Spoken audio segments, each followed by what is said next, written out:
Starters, it's recording.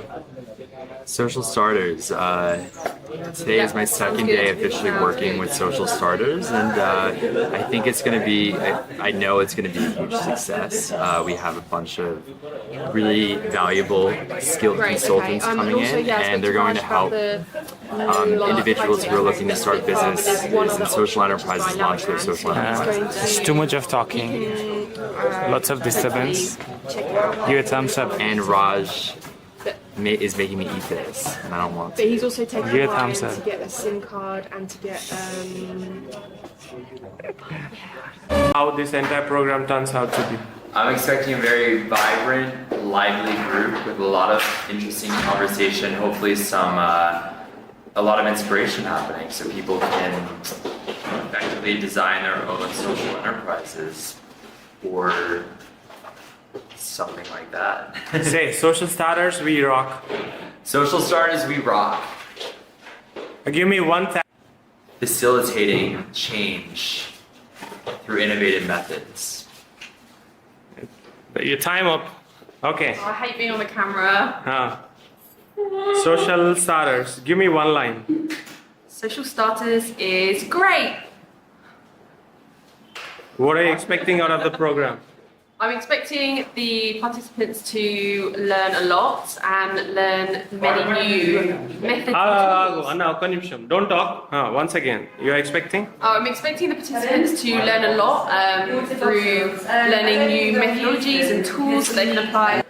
Okay, I'm expecting the participants to learn a lot during the boot camp, learning many new tools and methodologies that they can apply to their own social startup ventures. Okay, you have 10 seconds. 10 seconds. To say what? Social starters.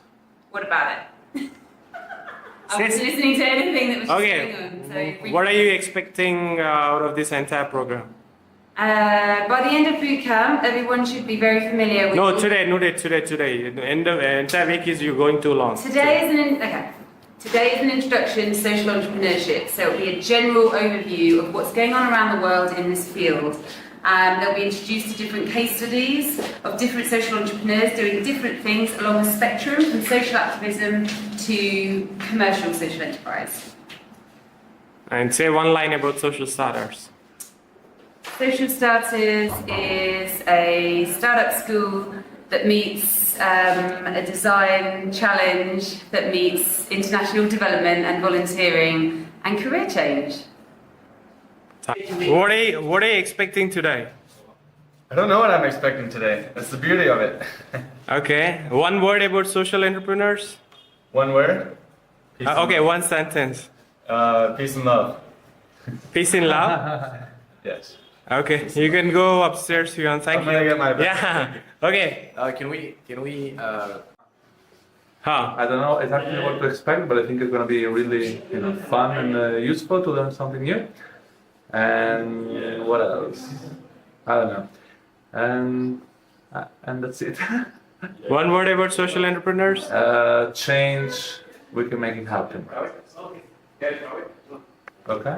Should I start? Yeah. Hi, so I'm Stefan. We're here with Social Starters, and we hope that you learn tons of things about social entrepreneurship. Join us. Good morning, my name is Paul. It's the first day. Wait. Sorry. Yeah. Go. Good morning, my name is Paul. It's the first day of Social Starters training. In terms of what I'm expecting, I don't know, a lot of energy, a lot of excitement, a lot of learning, and just understanding about social entrepreneurship and the local market. One word about social starters. Exciting. Thank you. Wait. Yeah. Good. Yeah. Go. Yeah, hi, good morning, I'm Alexandra, and yeah, I'm really looking forward to a very exciting opportunity with social starters, learning more about our culture and seeing what opportunities we can give and take. Can we? Yeah, hi, good morning, I'm Alexandra. I'm looking forward to working with social starters and full of lots of opportunities, learning about your wonderful country, your culture, and giving back. One word about social starters. A wonderful opportunity. Great, thank you. I'll get you. Okay. Sorry, okay. Okay, hi, I'm Emma. I'm looking forward to this first day of boot camp with social starters. Just want to kind of get a good understanding of what social enterprise is all about and how we can begin to make a change. So, One word about social starters. transformative. And can you say social starters we rock or no? That will. Yes. Good morning, my name's Eddie Capstick. We're here with Social Starters, our first day, and we're really excited about how we can actually work with social entrepreneurs within Hyderabad and all the other clients that we want to meet today. The one word about social starters. Change, sustainable change. How do you pronounce the professor's name? I always forget. Hail Srivatsa. Srivatsa. Hail Srivatsa.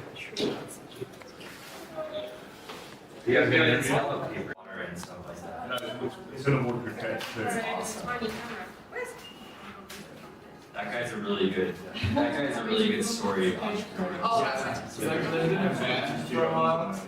He's like from. I think his parents must have been a little bit wealthy because they invested in the GoPro, but then. Yeah, he has a really good story because he was just looking out of his van and surfing all the time and stuff like that, and he's just like, how do I make a camera that I can somebody Yeah? Okay. What time does everyone make it? I'm just curious. My clock says 10:20. What is it? 10:22. So it's about 10:20. So we're good. Doing right. 5 minutes behind schedule, I think. As well. I think let's keep it to 10. Yeah. And we'll try and get going at like 5 past, something like that. You can always set up all the way out, actually. Cool. Words will continue to flourish and go up. Maybe you'll have 10 post-it notes with positive words or something like that. So I'll quickly go through these. Positive words, we have energized, excited, many excited. Oh, okay, wait. It's all popping out of here. Okay, we have 1, 2, 3, 4 excited. Okay, creative. Everyone's excited. And then we have 2 energized. Okay, I'm sorry, 5 excited and 2 energized. And then tenacious, which is a really good word. I like that. Which one? Tenacious. Would anyone like to admit to being Mr. or Mrs. Tenacious? I have the red pen. It's not a 4-year-old word. But it's not like positive and negative side to it, I guess. And there is a negative side to it as well. So we might be running down their shifts. Okay. I'm glad you said those shits. Caution on the stairs. Okay. Hygiene that goes along with it. Okay. The following weeks and uncertainty is the knowledge. Daunted. Okay, cool. And silly. Uncertainties. I like silly. I like silly too. I like all of those. Cool. We got a nice range there. Okay. And what we think of Hyderabad, one word that makes us think of Hyderabad, we have tuk-tuk. I'm assuming that was someone who took one of those this morning with us or the other night. Okay, madness, not in a bad way. Okay, loud, very loud. Yeah, I agree with that one. Innovation, good. Manic, excellent. Hopefully not in a bad way either. Or buzz, excellent. Raj. And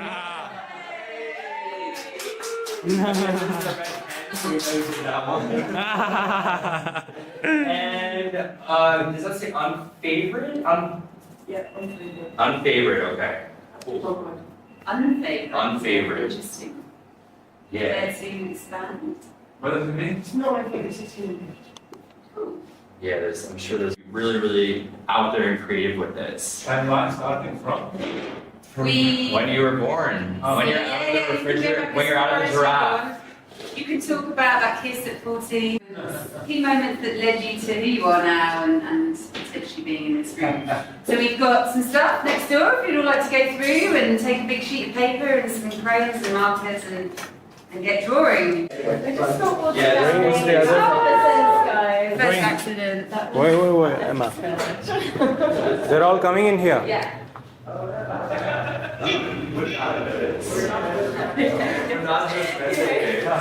Like, oh man. So come and grab a massive piece of paper.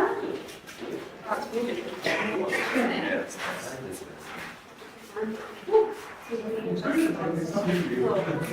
just I'd say just sit on the floor. I was just Probably the best way to do it. I was being silly. But that was okay. And we pulled forward with that word heel. Everyone's got? Everyone has one or two or? Right. You can have as many pieces. Oh yeah, let me get some things that you can hold down the paper with. I would understand more. Should we get some glasses? Yeah. Okay. So feel free to get as creative, wacky, you know, out there, abstract, or diagrammy as you want. What's the masking tape? Yeah. Put it down. This would be the disco era. That, while these guys are doing this for 20 minutes, I might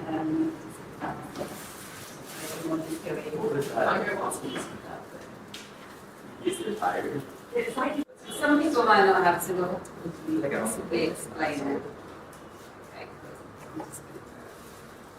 Hatha yoga. They do lots of this.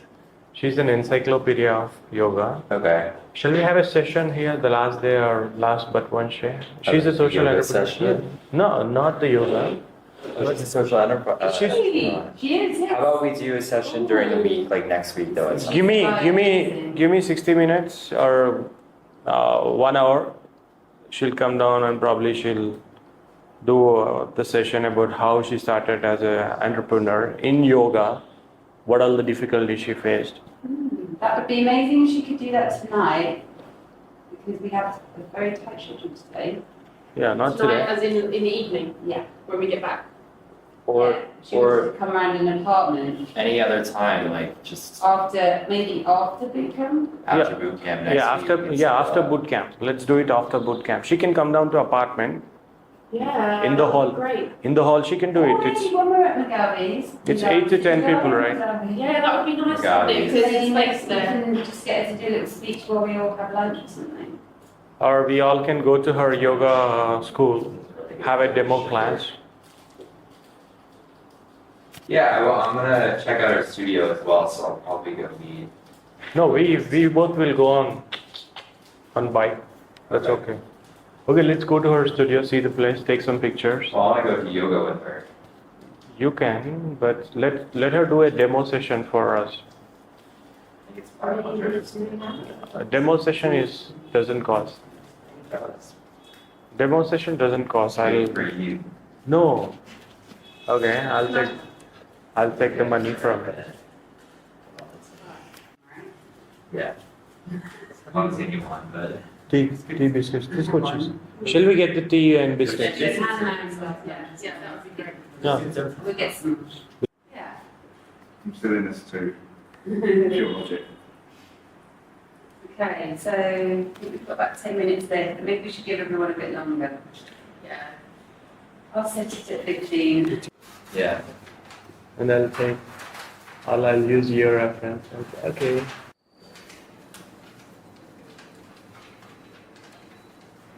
Are we now getting the email, Andrea? Oh my god, you're a whirlwind man. What is this warm-up session? What is this? Let's let Rob Okay, run that. we can. That's what you need. Yeah, I'll do that. I'll take the order. Just a minute, just quickly tell us some key moments. Come next door and join you. Okay. Still got a minute and a half. A minute and 26.5 seconds.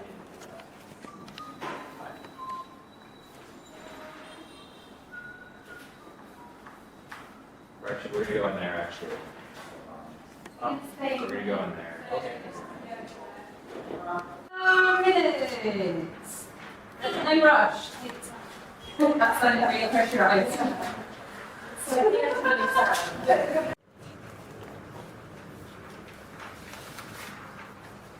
You'd like a little more extra time, that's taste good. So you can just play this stuff.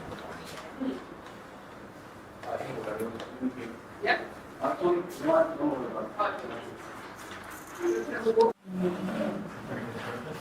I love what everyone's done. It's really cool.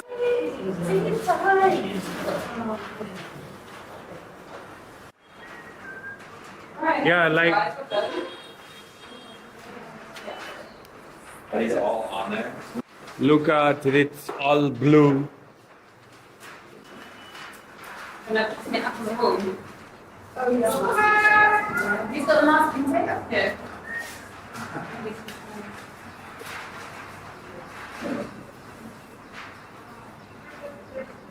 It's the space for the golden pin. Oh, yeah. It's the pins. They're kind of stuck in there.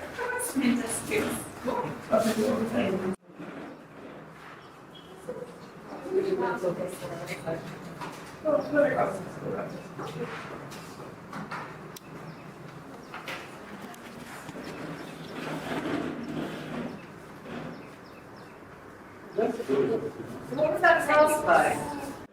You're reflecting on that. Do you ever reflect on your life?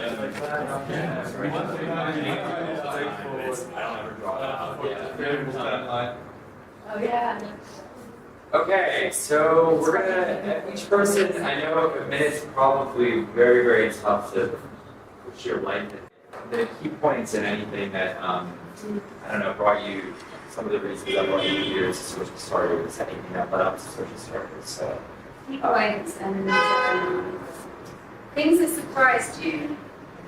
What kind of things surprised you as you do? What's to get things? Your huddle?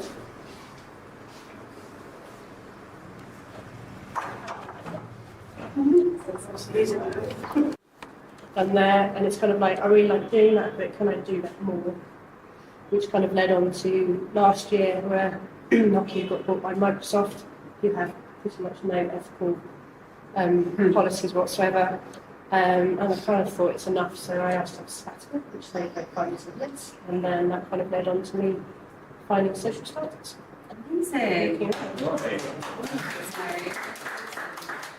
Really interesting. Great. Does anyone have any questions? Why is the fox talking? He's thinking. He's thinking. He's thinking. He's not talking.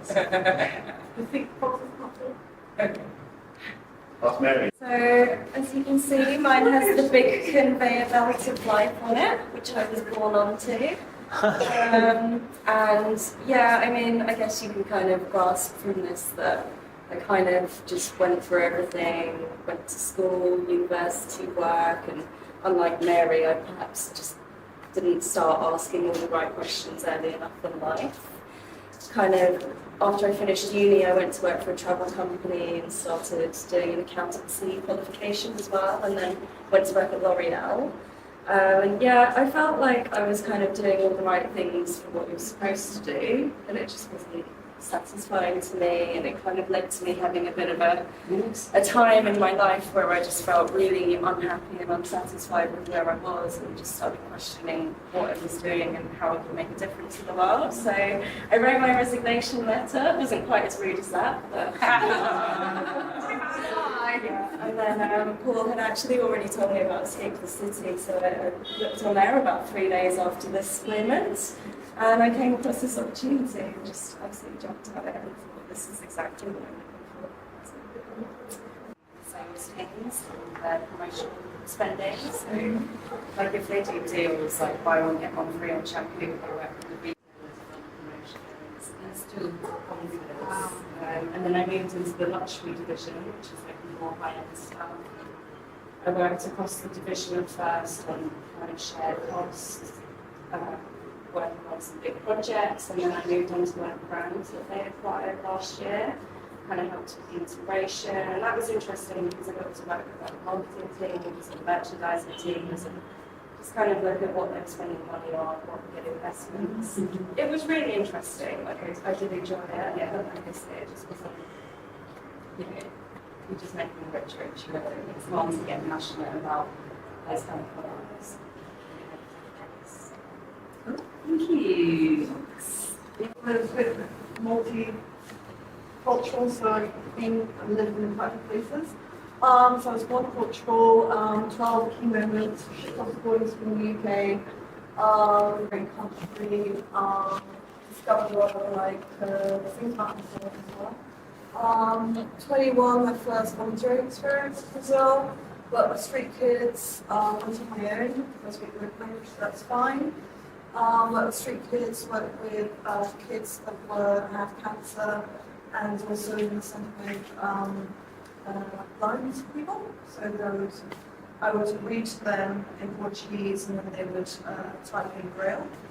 And I also kind of reawakened my passion for music, dancing, so that's kind of against that. Then 23, graduated from Edinburgh, and I was back in Urdu, art history, and professional relations, so that's really interesting now. New York for me, I think, is my big, up in my life.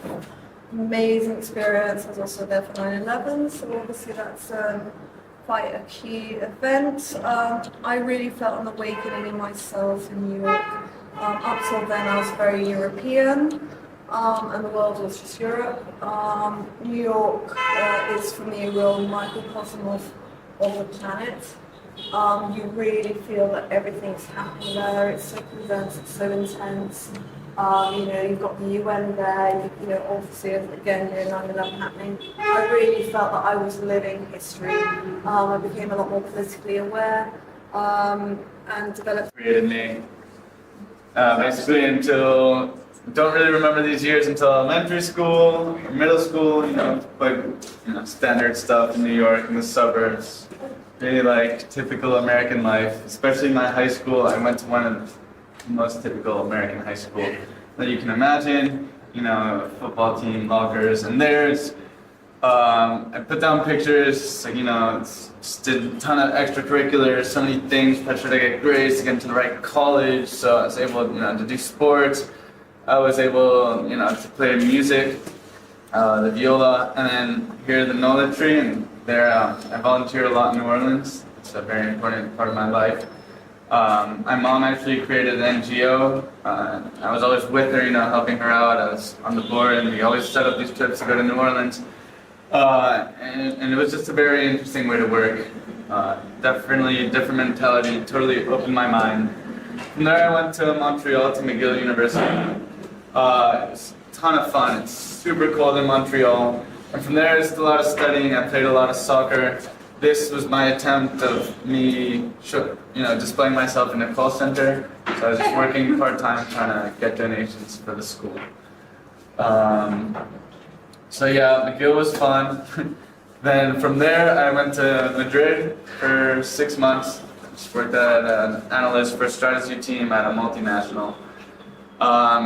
And towards the end of it was only 6 months, but I had the opportunity to continue working for them in the UK, and I really was not convinced by it, wasn't sure. It was a nice position and everything. I didn't take it, decided to go to New York, figure it out. At the time I already knew that I was coming here, but I knew that that's not where I wanted to be. So now I'm here in Hyderabad, kind of stepping into real life. I did send I accepted an offer to start working basically the day I get back for the small company in my town. It's okay. So basically, I start real life now.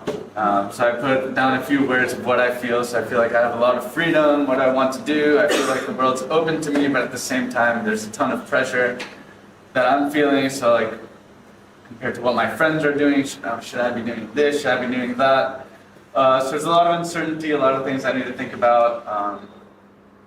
But yeah, so that's my life. Yeah.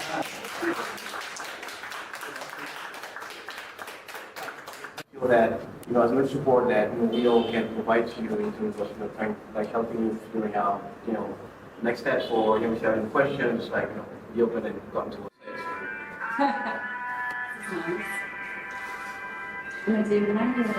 Yeah.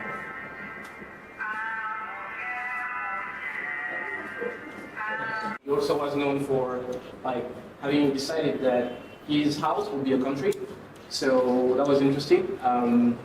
Conceptually, and it was called Calcutta City, and it was a whole. And he started a place that's called the Shrine in Lagos, which is a place that I've visited, and it's kind of like a cultural place. You have music there, It's really interesting. When I was 16, I moved to France. Not Paris, but I went to countryside boys school. So like any kind of like stupid thing you can think of in terms of what boys can do, we did it, and even more probably. Then moved back to Paris, went to uni, and then went to Sweden for an exchange program. That was very interesting because as all my friends were doing, as well, I applied for public policy school in Paris, and so that's kind of like my background in business and public policy because I was interested in some like the interconnections of things, like, how does the world work, how do we get, this is for growth, like how do we get growth in some places and no growth in other places, or so I thought, one needs to understand this world, and to do that, to be able to change it, you need to understand how it works. Okay, I'm getting to on there, but anyway, tsunami happened in Japan a couple of years ago, and in Hong Kong especially, people were getting crazy. Like tsunami was here, and in Hong Kong, people were getting crazy about like stocking milk and things like that. I was like, guys, this doesn't make sense. It's not gonna affect you guys, And so you had one side, like Japan, we were reading about things that were happening there and how people were, sort of like in very, very, very precarious like situations. Timeline. I've done in kind of pictorial form, so I'll just kind of run through each of these pictures, a bit of kind of say what you see. The shout out anything you can guess each of the different stages. So first of all, top left, so War of the Worlds, Woking, that's where I was born. So It's born in St. Peter's. I feel a bit Woking connection here. So it's amazing, yeah. Oh, Chelsea. So yeah, so my folks and me, obviously. I've been like a major influence on my life in terms of my parents, sort of give me the values that I think have really sort of instilled in my life. So definitely kind of a pivotal moment, throughout my life really. And then kind of moving on to school, sport was a huge part of sort of growing up, sort of to get to the age of 18. I had quite a lot of sort of learning difficulties when I was at school in terms of being dyslexic. And I think some of the feedback that my folks got, engineering side of things, I really liked the kind of team working and a lot of those sort of project-based exercises that we did as part of that course. So my sort of first proper job, as it were, was at Deloitte Consulting. So this kind of green dot represents their brand, which is for Deloitte. And I think I got, as part of that sort of life experience, sort of from the sort of the T, kind of quite a broad spectrum of kind of skills and exposure to different industries and things like that, which it was kind of really special to me in terms of having that opportunity to do that. And then there's sort of a little bit of depth here in terms of supply chain side of things. And just really kind of just keeps you sucked in. There's always some other kind of mark or target that they really kind of suck you into. So I kind of sucked into that. But it's great that I kind of left it at the end of that. And at that point I kind of When you say sucked in, you mean some course notes coming out of this, I had to look at some course notes that I did. I'm gonna be quick, I'm gonna use the elevator speech technique. So, and by the way, compared to yours, I have to say it's pretty, straightforward, almost boring. But I was born in 1982 in Venice. To be honest, till here, nothing major has happened. I mean, this was, to be honest, my biggest trauma so far. I had, to be honest, really quite comfy and a happy childhood.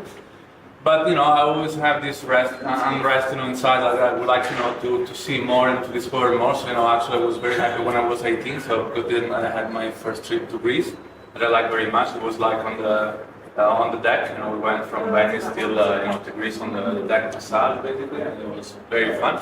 We stayed there 3 months, but not, going around Greece and Crete. And then from there, basically till today, I was always traveling across Europe. I went from Bulgaria till Sweden, whatever. I only missed Iceland, but compared to yours, I'm still a virgin because basically that's my first time overseas. So I'm a little bit ashamed. But compared to my friends, they say I'm the adventurous one. But now compared to you, I feel like, very, stubborn people, these kind of things. Anyway, after that, I moved to Paris for 1 year. I did my Erasmus. Then I come back to Italy. I took my degree. Then, I actually started, this was my bachelor's degree. Then I continued studying to the master's in 2007. I didn't even mention, but then, normal is They're arrested item. CAP, it's not chat, it's not that, it's not. There's so many versions I've seen on checkbooks, letters, what people say. My very favourite is cat sick. So if you can beat that, please try. My background starts with sort of education at school, where my mum was my head of sixth form. At a school where the most famous pupil was Samantha Fox. Oh. For those of you who don't know the name, she was one of the page 3 girls, possibly one of the most famous of all the page 3 girls who were topless in a newspaper in the UK. In the 80s. And then, and she's very big in Germany as a pop star. Okay, along with him. You should have played a little song. I should have played a little, yeah, Italian friends that I've met over the years, making new ones. One of the best trips was to buy a camper van in Sydney and travel up the East Coast for 3 months, going wherever you want. Each day was, we're going to turn left now, or we're going to stay here. It was a complete, open, random choice. Came back, thought, what am I going to do? But I didn't really figure it out in Australia. And did a master's in human-computer interaction with ergonomics. So ergonomics is sort of the balance between this shared table and that chair, and how this room works with anniversary. And we run meetings that will help social entrepreneurs around the world. So if ever you want to find a social entrepreneur group, you can contact Make Sense and they'll start flying names at you within minutes. As people are sort of normally logged in now. To be able to say that as part of the grassroots organisations of where we are right now, meet a whole bunch of really interesting people and learn as much as we can from each other. I have a question. Something about learning and how you learn how learning pretty much works by the whole process. Does it mean that it helps you today get people to that stage?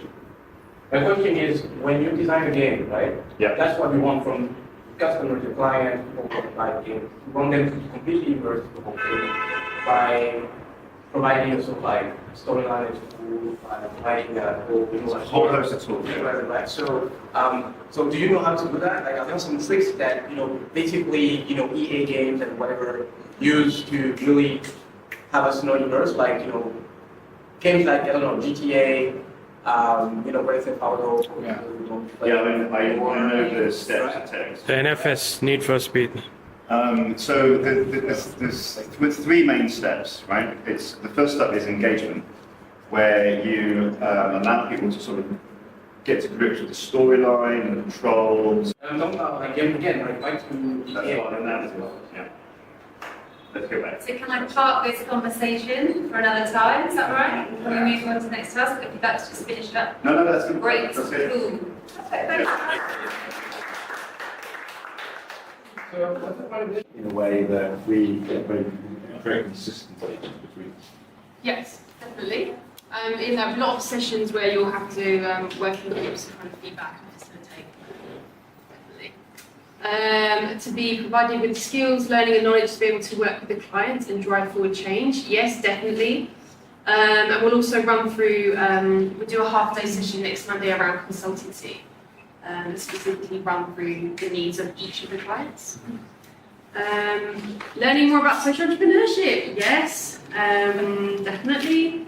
Understanding India, Hyderabad, market needs and context. We've got the talk today from the professor. Yeah, you can use it once a day. That's it though. How long? 20 minutes. 20 minutes, set your alarm, someone has to agree to fill you in, there's the rules, and once a day. Mary. Make them more professional. And also we try to promote cross-sectoral partnership.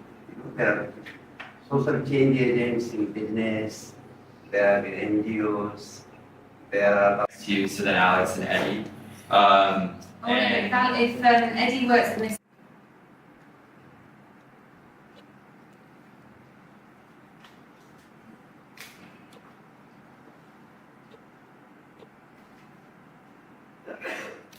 We have one. Yeah. So the time is on for 20 minutes now to brainstorm and come up with the idea.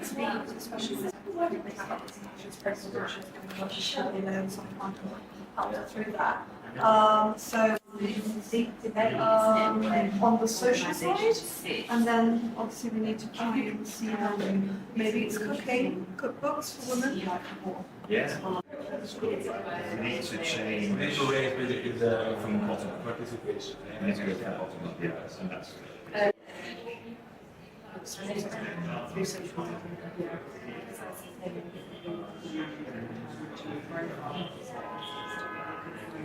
We started a cool one. Okay. So we thought that we were initially thinking sports, so we have sports in common. We're both very big football fans. Okay. And then he came up with the idea of, thinking of a way to enable people with disabilities to perform a certain sport. Like going through sports that we could possibly include, and cycling came up with one. And so we were thinking, what disabilities prevent you from doing it, or what other, disabled people that face a lot of risks when performing cycling. And first we were thinking blind, maybe have some kind of sensors or some GoPro thing that can allow you to just bike and it'll direct you. And then we're thinking, for people that are deaf, they face a very, very high risk of just not knowing their surroundings. So our idea at the moment is some kind of sensor or some kind of light or a vibration system. We need to develop the idea more that'll let the deaf person know of its surroundings, so maybe cars passing by without hearing them. Mm-hmm. Okay. So mostly it's going to be done. The potential is enormous. We are at the idea stage and prototype, thinking. So it's a bit too early to look at different applications of those things, but we will believe in it. How did you get to the idea? Drop off rates. Teaching increase. So this task is a little bit about process. Try to do something that someone else can do better. So between you quick fast shared your areas of specialist knowledge and passion areas, and then found a common ground or picked an area, and then explored the challenges and problems within that area, and then built a business off the back of that. Brilliant. What's exactly what we did. What is your ideation so far? What are you coming up with? Just say education, because I don't know, for me that's really most burning issues, the root of everything. Education. Right? Yeah, it's not like you can solve everything, but for sure, that it's really tied up to problems. So I think if you can start with education, you're not really going anywhere. Like even if maybe this would be about waste management system, that involves so many variables, but also education at the same time. Because if you don't educate people about how to segregate or why it's important to do so, then you can even have a very super efficient, imagine, picking up system of the waste, but then you know what I mean. So that's. Okay. But anyway, this was more about education. It's primary education here at school. Okay. And it matches with my own personal life. Is that my mum's a teacher, my dad's a lecturer, a lot of my friends are teachers, very different schools. My mum always wanted only those to teach in inner city or impoverished schools, even though she had a more of a public in a convent school, public school type of teaching for herself when she was growing up. She only wanted to go and teach in Zambia, Cameroon, and in impoverished schools in the UK. Okay. So she made that choice as a person 60, 70 years ago. Okay, so is your venture, is it going to be based in the UK or is it an internet? It's in Hyderabad, okay, so cool. We're going to run a pilot scheme in Hyderabad to try to check that the funding model works. Okay, great. We'll keep cracking and I will come back for more and ask you what are you coming up with so far? Just how's your progress with your startup? Yeah, well, we both basically we identified each of our skills. Okay. And we put them in the middle, and then we found a common thing, which was cooking and women's, let's say, empowerment and literacy. And so then we thought about nutrition. Okay. And then for nutrition, we were looking about cooking and how we can get that into revenue base.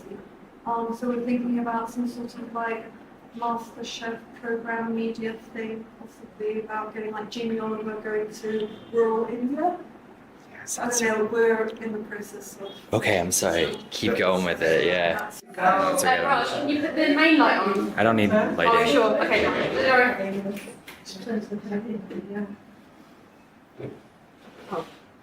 And go. Okay, so our things called do your bit. So in our life, we're really busy people. We don't have much time to spare, but often we want to help out some people. Maybe we want to do a bit of volunteering. I've got an afternoon here, I've got an afternoon there. But it's really hard to find those opportunities, particularly with small local charities. And local charities themselves probably find it really hard to find long-term and short-term volunteers. So this is where our idea comes in. So kind of the solution that we have thought of to overcome this issue would be a social media platform, whether that would be online, a website or an app, where individuals could build profiles and be matched against charities, and it would cover everything. It would have a whole profile looking at their interests, where they're based geographically, what availability they have, like in the short term, and then charities would be able to kind of update them on any upcoming opportunities just at the weekend, or it could go, you know, a few months in the future, so that, you know, people can just be matched off and it would have a small annual fee. Thank you. Obviously, we discussed it earlier, very important, especially to places like Hyderabad. And so what we're going to do is we're going to set up a system of funding teachers from the developed world to come here and train the teachers, inspire the students, get the parents involved to improve that whole generation and increase that kind of value system. How are we going to do it? We're going to create a crowdfunding platform called fundateacher.com, and we're going to take 5% of the revenue, so that's our revenue generation, and we're going to be able to do it by really inspiring both sides of developed and currently we'll run the pilot here, I think. Yeah, we'll run the pilot here, and be able to do it just like that. Cycling is a risky sport, especially in urban environments, right? For those of you who are cyclists, road bike. Road cyclists risk their lives every day going about their businesses, right? Either you're going to work, or you're going to school, or you're going to visit some friends, and you're a cyclist, so wearing your helmet and you go about your business. As a cyclist, you actually need to leverage all your senses to be able to move around and reduce the risk of being hit by a car.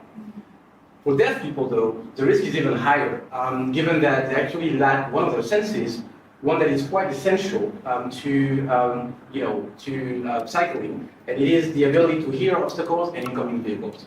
Okay, so we've come up with a solution, and that is a sensor right under the seat, and it connects to two parts on the handlebars that actually vibrate when it senses that there are upcoming obstacles like vehicles that approach. Amazing. Okay, so Alex and myself came together on the kind of food and drink and cooking side of things. So the problem that we drilled down to was children malnutrition, as well as kind of cooking, education, literacy, and using fresh local produce. So that was the problem. The solution that we came up with was a sort of a multi-pronged solution. So essentially we started with sort of getting hold of two celebrity chefs, one from the Western world and then one local chef, would basically sort of champion these local cuisines and local recipes where we could spin off from revenue generation, a TV show, cooking book, various sort of online pieces. And then on the social side of things, we would be able to take the sort of knowledge and transfer that in a sort of a cascade approach through sort of training up individuals who would like cascade that knowledge around nutrition, and that would be able to be played through to the other side. But don't worry about some of the sort of minor problems. And so You're more than welcome to time yourself if at first that seems like a completely daunting task. Yeah. I found yesterday very enjoyable and very insightful. Highlights for me were listening to the professor speak, and also I really enjoyed the pace of the day. Thank you. To me, one of the most enjoyable parts of the day was watching the videos about other social enterprises. I think it really helped stimulate my mind as to potential other ideas that might come up and what a social enterprise is. Okay. Okay. Sure. That's right. audience today. I think the most enjoyable part, I definitely agree with the videos as well, and also getting an insight on the professor, kind of showing what amazing ventures and what kind of opportunities there are on India. Yeah, I really enjoyed yesterday. Definitely, I exceeded my expectations in terms of the quality of the content that we went through. I think some highlights for me were the session that we held in this room, where I got to hear about some of the other consultants and their background. I found that really intriguing, as well as the professor, some of his insights in terms of the community, which I thought was a fantastic session. It's amazing.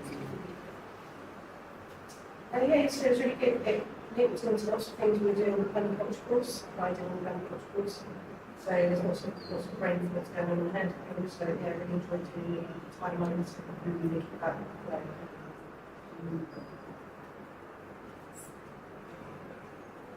Very exciting day. The highlight of the day, beyond the coconuts, was the fact that we shared a lot about ourselves, so we get to know each other. We also heard from the professor about his perspectives on social entrepreneurship, especially in the Indian context. That was very inspiring. And lastly, something that I also very much enjoyed very much was the fact that we could come up with ideas for startups, and that was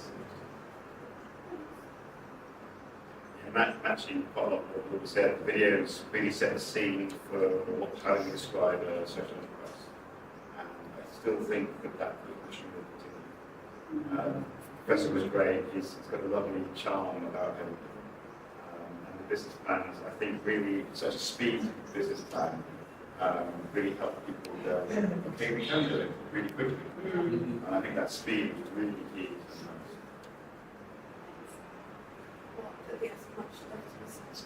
Yeah, no, really great day. For me, my life, I think it's really difficult to see in such a short space of time. I would all come up with really such diverse and important solutions. I really like that exercise of 20 minutes through all styles. And the fully inspirational person.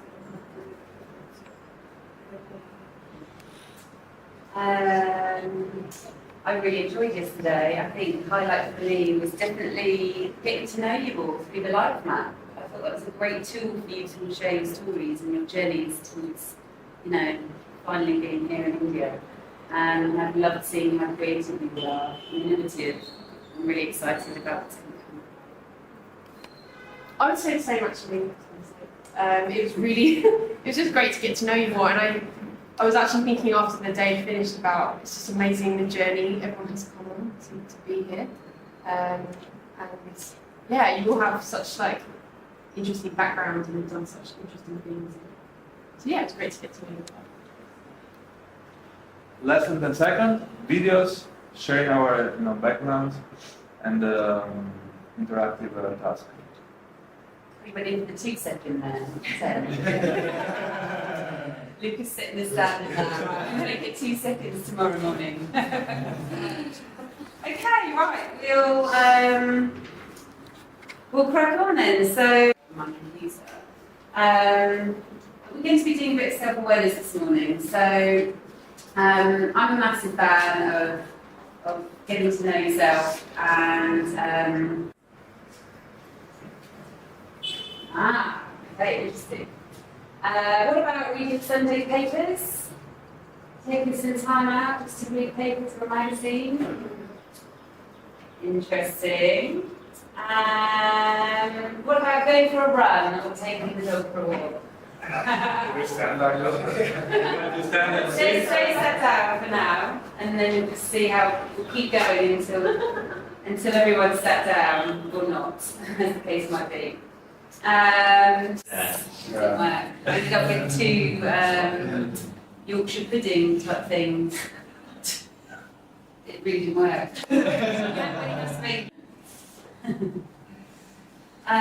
Cool, alright then. So is everyone getting what Sarah's trying to say about her research that she's done into these 27 expert entrepreneurs and how they follow? So in an effectual way or a lean startup way, can you design a workflow or a process that you think you could use to work with them. That process might be when you're sitting down and you're having a little think about where they go from where they are now. Does that make sense for everybody? Anybody a bit unsure? So you have an idea. I guess the first thing I would want to learn more about, learn as much as I can about it before you go. So yeah, target market. Yeah. Can we all go next door and see what everyone's done?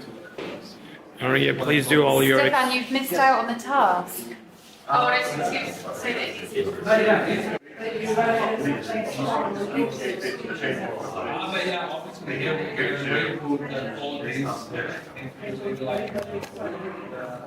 I like this because it's very peaceful. Yeah, you need to have the yeah. The focus is okay.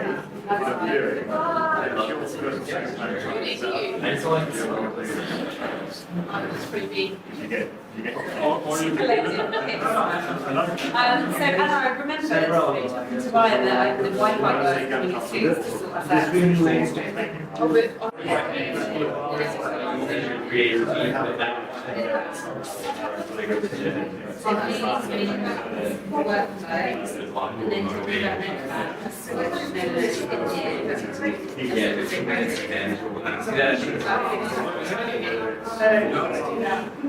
You're probably working out way harder than I am on your card. Just make sure they all remember. So what we have? We have that first, obviously, we define our product or services. So it's going to be like MVP, so obviously. At the same time, we also need to understand clearly who's going to be the customer base we need. So these are in these two ways because obviously that's basically for us the same level. After that, we're going to really understand, the customer segmentation. So that means basically building our customer persona. So really understand who's going to be the target.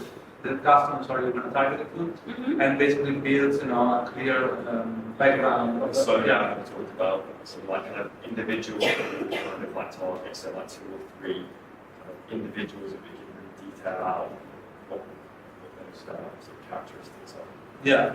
After this one, we're basically going out, interviewing, and have our potential base and having already our first feedback. Based on this, we can obviously already redefine the product service. Basically, this it's kind of a circle, but it's gonna be very very flexible. After this, we're gonna really testing our MVP with our potential base, like a limited scale of the service we're offering or the product, and then we're gonna have first real actual feedback and KPIs basically, and based on that, we can eventually come back once again to redefine product or services, and it's a kind of obviously loop. Based on that, we can know if then it's working or not. Well, Oh, thanks, guys. So the first thing we'll do is have a very in-depth talk with our entrepreneur to establish the vision. And from there, we'd like to, talk about the target market, what's going to be solved, so what problems are going to be solved, what's the value driver and proposition. And then we're going to what we call the business landscape as well to see where we are as far as the market, so what potential competitors are, how can we differentiate, and then go into what kind of revenue and cost streams you might have in his idea.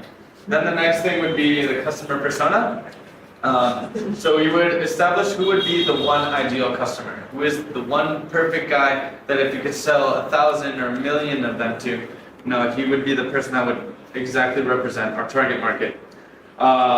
Find the person, and essentially through market, through target, through research, through interviews with a lot of people, eventually establish who he is and test our hypotheses with him or her.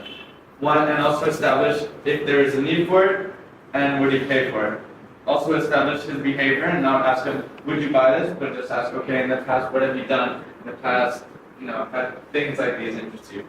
Then we go on to the prototype. So what we call the quick and dirty MVP. What is the least thing that would add some value to our persona? And then create our metrics to gauge success that are actionable, auditable, and I forgot the other one. From there, we evaluate where we are. Do we want to keep going and try to cater to our target market, to our persona? Do we want to maybe pivot, maybe pick a different target market, or maybe even adapt our service to it? And from there, decide, should we keep going? Do we want to change it a little bit, or is it just going to be a failure? And based on the answer to this question, either keep going with what we have, or start over and create another light prototype. Good work.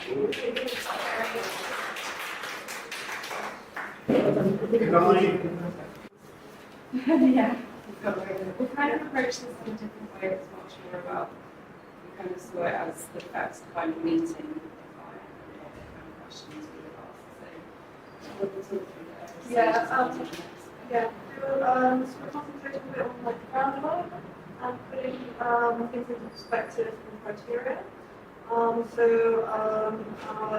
first things like cultural background, knowledge, so what's the context that this product is being launched, and also who's your customer, but also see what's the problem that you're trying to solve, what are the resources that you have, do you have a time frame, and also identify obstacles and limitations such as infrastructure, regulations, cultural behaviour, stigmas, any sort of taboos, or anything that actually might end up being that your customer actually ends up rejecting it just because it's not something your typical profile, and ask them if they've done their market research and had extensive ideas, so what's your target group, and are you pinpointing to one group, and is that the correct one? So thinking your product is viable, but you're just launching that in mind. And then,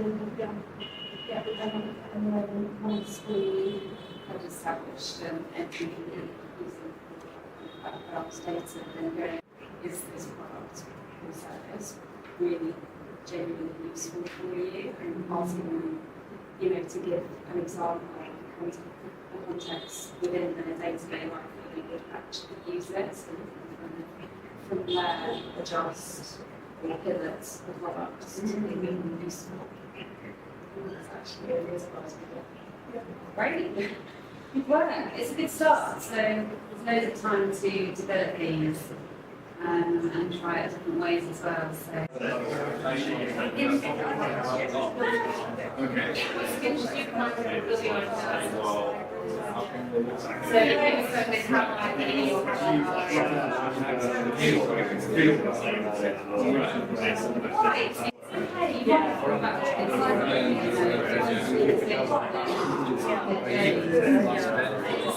You go away there and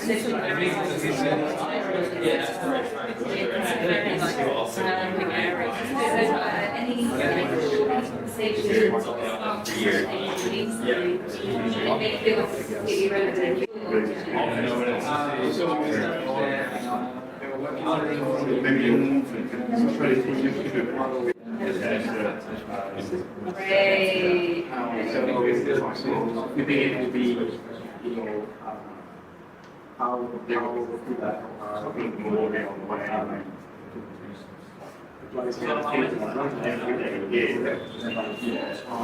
might I come in and show you it's better.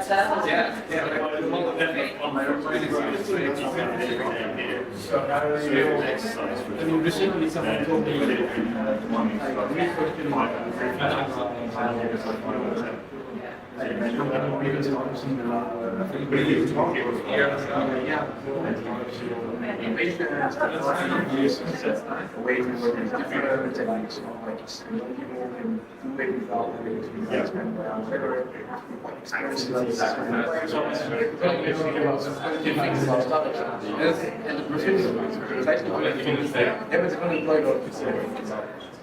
Place them with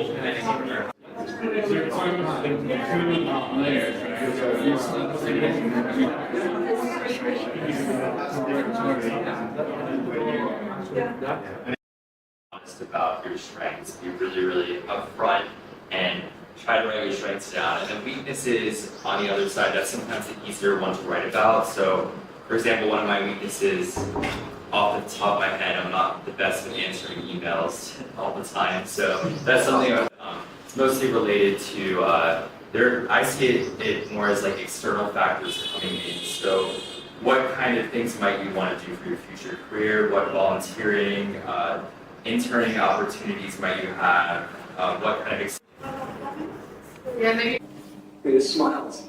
And it's a sad state of most of the people that haven't spent time understanding what actually matters, and we keep preaching for something that doesn't mean anything to us, but we're doing it because everyone said we're supposed to. But once we have this framework together, we can start to identify the things that make us come alive. Before this, a passion would come and hit you in the face, or maybe your possible life work, you might throw it to the side because you don't have a way of identifying it. So I'm going to grab a hold of this, I'm going to do something with it, and I'm going to pursue it, try to make an impact with it. And the Olympic legend and the movement we built wouldn't exist if I didn't have this compass to identify, wow, this is something. I ended up with 2 Yorkshire pudding type things. It really didn't work.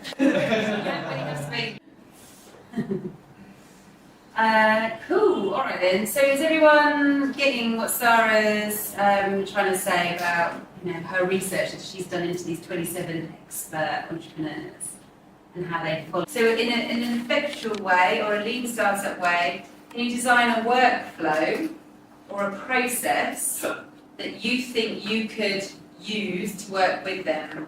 That process might be when you're sitting down and you're having a little think about where they go from where they are now. Does that make sense for everybody? Anybody a bit unsure? So you have an idea. I guess the first thing I would want to learn more about, learn as much as I can about before you go. So yeah, target market. Yeah.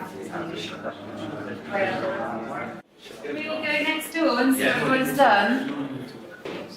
Maria, please do all your. Stefan, you've missed out on the task. Oh, I see. So that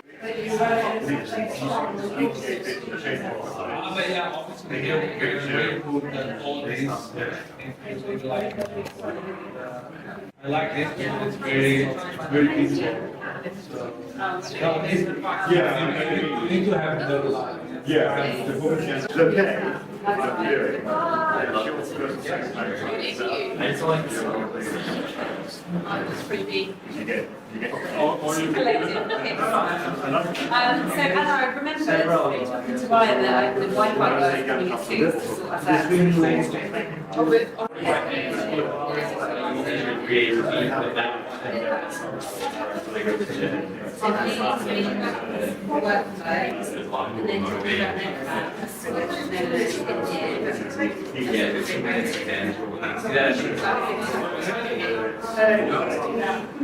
You're probably working out way harder than I am with a funny card. Just make sure they all remember. So, what we have? We have that first, obviously, we define our product or services. So it's going to be like MVP, so obviously. At the same time, we also need to understand clearly who's going to be the customer base we need. So, decide in these 2 ways because obviously that's basically for us the same level. After that, we're going to really understand, customer segmentation. So that means basically building our customer persona. So, really understand who's going to be the target. The customers are going to target it to, and basically builds, a clear background. So yeah, we talked about sort of like kind of individual kind of like targets, so like 2 or 3 kind of individuals that we can really detail out what those sort of characteristics are. Yeah. After this one, we're basically going out, interviewing, and have our potential base and having already our first feedback. Based on this, we can obviously already redefine the product service. Basically, this it's kind of a circle, but it's gonna be very very flexible. After this, we're gonna really testing so our MVP with our potential base, or like a limited scale of the service we're offering or the product.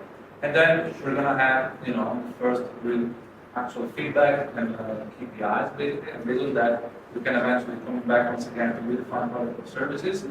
And it's a kind of a obviously loop. Based on that, we can know if then the idea is working or not. Fine. Well, No, thanks, guys. So the first thing we'll do is have a very in-depth talk with our entrepreneur to establish the vision. And from there, we'd like to, talk about the target market, what's going to be solved, so what problems are going to be solved, what's the value driver and proposition. And then we'll go into what we call the business landscape as well to see where we are as far as the market, so what potential competitors are, how can we differentiate, and then go into what kind of revenue and cost streams you might have in his idea. Then the next thing would be the customer persona. So we would establish who would be the one ideal customer, who is the one perfect guy that if you could sell 1,000 or 1,000,000 of them to, he would be the person that would exactly represent our target market. Find the person, and essentially through market, through target, through research, through interviews with a lot of people, eventually establish who he is and test our hypotheses with him or her. And also establish if there is a need for it and would he pay for it. Also establish his behavior and not ask him, would you buy this? But just ask, okay, in the past, what have you done? In the past, had things like these interest you. Then we go on to the prototype. So what we call the quick and dirty MVP. What is the least thing that would add some value to our persona? And then create our metrics to gauge success that are actionable, auditable, and forgot the other one. From there, we evaluate where we are.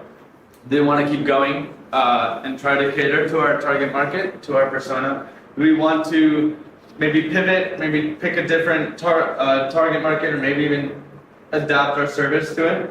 And from there, decide, should we keep going? Do we want to change it a little bit, or is it just going to be a failure? And based on the answer to this question, either keep going with what we have, or start over and create another light prototype. Good work.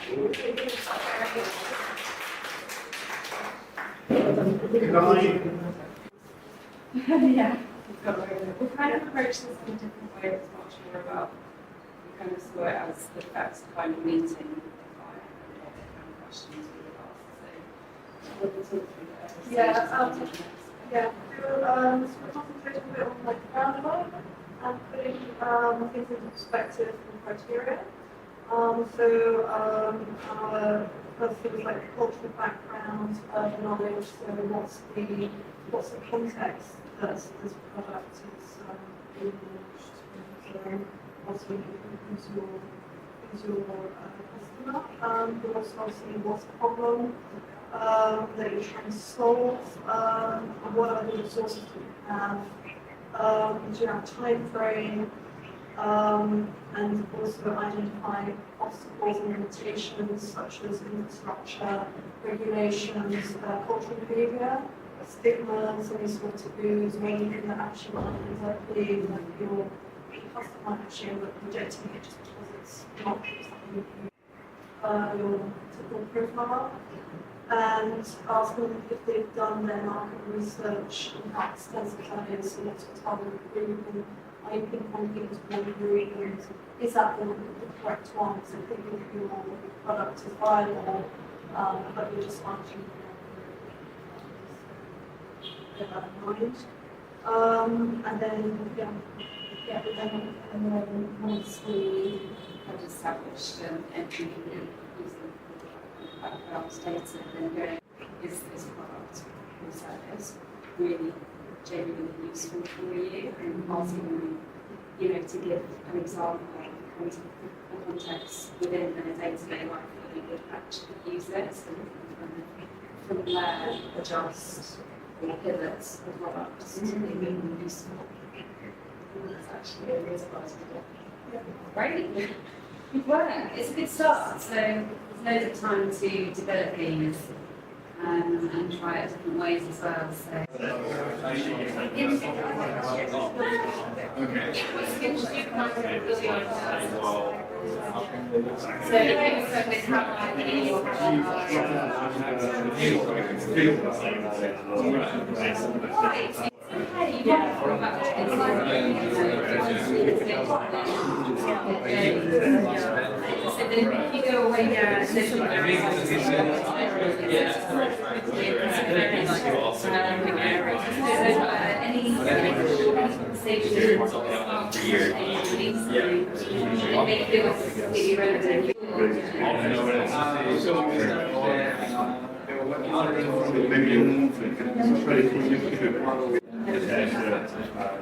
Great. So maybe it will be, you know, how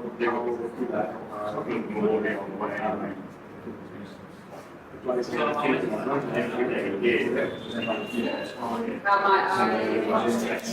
in and show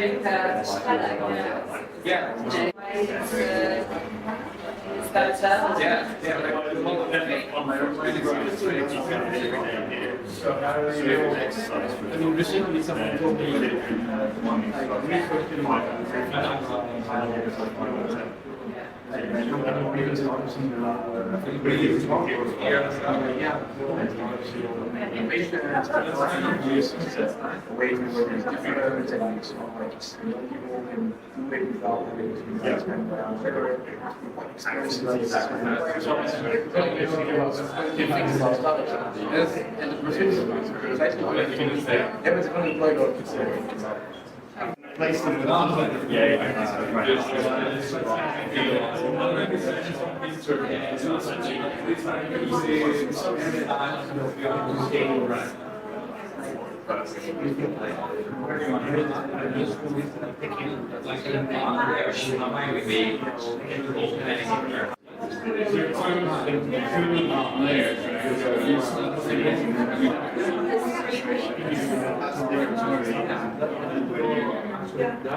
There's a lot of workshops here around all sorts of things from parenting and to personal development and so forth. So you might see that some evidence, some sessions around.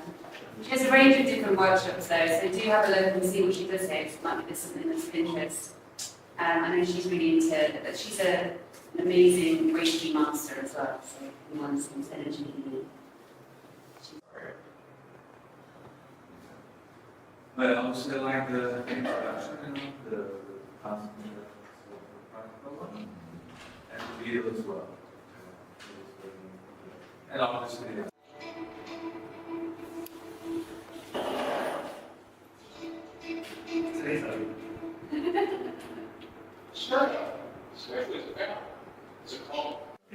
It's a video. Testimonial to Raj about social starters. Not with my switchy face like this. Yeah, that's okay. That's okay. We run day. Testimonial to Raj for To social. Raj. Oh, okay. So Raj is so amazing. Raj has helped us out from like even before day one, and there's nothing he can't or won't do, and he's just amazing. And we call him the angel on the motorbike. That is true. I believe that. We're so happy to have him. We're so lucky to have him. And yeah, it's the beginning of a beautiful friendship. Smoke the keyboard. Smoke it out. Yes.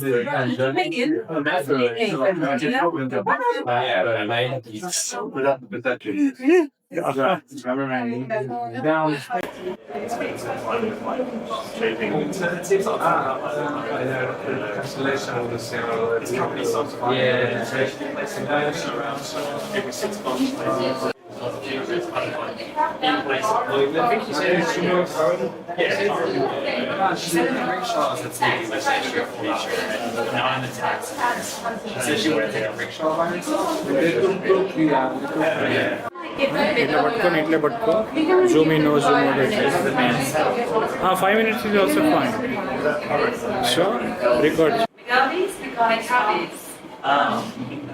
And first of all, actually ended up interviewing the lady herself because it was much more less successful. We went onto the street and tried to find some things around there, and Came up with nothing because pretty much everyone spoke English. So we asked lots of people, so that's a bit of a failure. Then decided to do tuk-tuk and we go to the GUK one. We will find some people there. Had a good one around there and eventually thrown out by security. You should have registered. Yes, I did know. And then these two lovely people found us and they took us to that place. The cafe where we got to speak to four or five lovely ladies and we gave us some sorts of stuff. So yeah, I mean, some of the key findings that we had were that a lot of the women said that they didn't ever travel alone. Some of them felt generally quite comfortable taking public transport, but they were going to do that in groups with friends and with families. But it was quite interesting because we had in our minds quite set, you know, that people wouldn't take some form of transport but would take another. We actually found like completely a 50-50 split. Some people were like, buses are safer, whereas others were like, they never get a bus, you get roped on buses, you get touched. And then there were other people similarly who were like, I'm only going to take taxis, and then other women would say, I don't take a taxi. So it was really interesting how it completely conflicted against some of the assumptions that we had in the first place. And yeah, which kind of leads on to the next point, that just it was very split of women who found transport being Hyderabad to be safe, and others who felt that more threatened. Something that we did was that there are measures being taken. There are apps being developed. There's a lot of GPRS, and the feedback is that that's a positive thing. The younger girls that we spoke to, college students, they were really keen up with it. There's also a new app from and they really feel very confident, very optimistic bunch. They felt very safe. They also explained to us that there was on the buses there's a sort of segregation system. We get, again, a bit of conflicting information. Of course, we got one group that said there's only like 2 seats per bus that reserved to women, and then we heard that it's actually there's more space allocated to women and men. If they are sitting in those seats, they will actually give up those seats. So it is acknowledged and respected. So there is an awareness going on. Although also, you know, we got something back from you that the GPRS system is still in its teething phases. It needs to be developed further. Also, in taxis, they have the option to switch it off. So it's not a perfect solution yet. Although the general feedback I'd say is that women actually feel more comfortable with it, so it's definitely an improvement. And yeah, we also saw that the recurrent theme was e-teasing. In the mall, both Mary and I got a couple of really generic feedback where we got everything was fine, no problems at all, we love transport, it's fine, so we're a bit confused with that data. So what I picked up on, she said everything's fine, but e-teasing. Again, your friends were mentioning about e-teasing, harassment. Yeah, it seems to be an issue. Then that sort of evolved the conversation about well, what's the awareness on this? Are men educated in this way? Do you talk about what's the sex education in this country? Do you have that? So kind of the conversation ends up being a different course than we expected, and it's quite interesting. Well, I think it will. Yeah, basically, there's a change in behavior around 7 o'clock when they start, expressing awareness of markets and this. Women don't run out of the street, they will be free of the house. So you will just have a TikTok. That's the way you take it. And with what you mentioned now, actually, generally, you don't just go out and go out and stand on friends. So you don't have a tendency to go out alone anyways. So there's a lot of different data that some to make sense of it. There's a lot of conflicting things. You know, there were some people that said in classes that the segregated seating worked really, really well, and they were making it much safer than there were other people who said that, you know, even with that, one girl, it was quite interesting, she said that the standing area was still next to these seats, so men would sometimes, if the bus would break quite quickly, they'd use it as an excuse to kind of like come down and break the girl. And, you know, so it's really like interesting how completely conflicted views can come from each person. I think it just shows that everyone's got different experiences and where they come from. Yes. Demographics of being up in Manchester and to like that's something else you might be able to it's really big speech. Yes. Yes. Yeah, this is exactly, this is just the first. Well done, guys. It's a really interesting insight and will be the beginning of so much more exploratory activity around this area. Did you feel overall that your assumptions have been, you know, validated, or do you feel like it's just leading you down a path to further discovery? I think some people do find that. So perhaps is there something around your target audience? Work on that and narrow that down? Yeah, it was difficult with the language barrier. I mean, generally, the women expecting a similar age. You know, we've got really just finished university college. They're going to choose a topic language barrier. If you women felt they were kind of a bit surprised about us contacting them, so they probably wouldn't be accepting the status quo. Yeah. That's really been challenging. So actually to go on to start that up. So I think the law firms are fantastic because they're confident girls, they've got opinions, they're unhappy, they're 21-year-old students. It gives a lot of information, a lot of feedback. It's very balanced. Does anyone in the group have any questions for them? Yeah, I wanted to comment actually. I think it's really awesome that you guys went into the respect and sexual education issue. I think that's like it's like seemingly unrelated when you take it out of context, but it actually has so much to do with the questions you were asking and taking it in a different way. So I think that was really great. Did you find out any more information about that? Did you ask that to every single? Well, what we asked was, well, actually the reason this kind of came up was when we were asking about specific things, nothing was coming up, like the ones were saying anything specific about road safety and things, but within the garden and also really said, well, it's a cultural thing, it's a behaviour issue, so that's why I said, well, do you get sex education, do you talk about sex at home, or how's the issue brought up, and so it's to do at home, you don't talk about it in the house, it's dealt with in the schools, but not in public schools and private schools.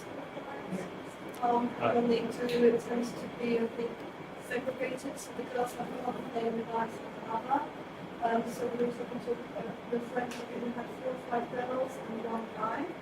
So the girls, so the information they got was honestly about contraception, disease.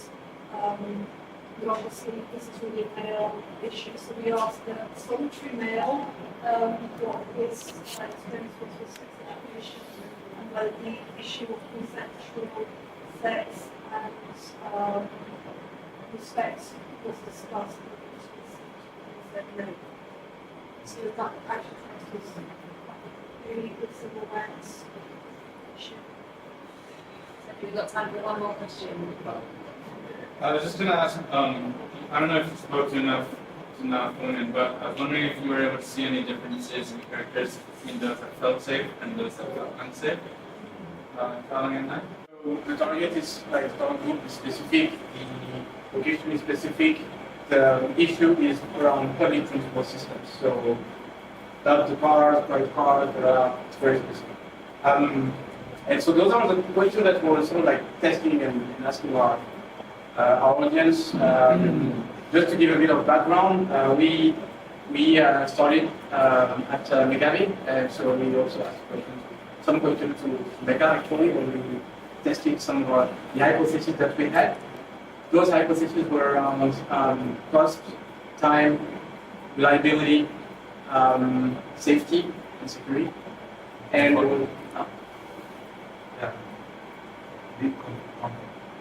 and comfort. So those were the issues that we wanted to test.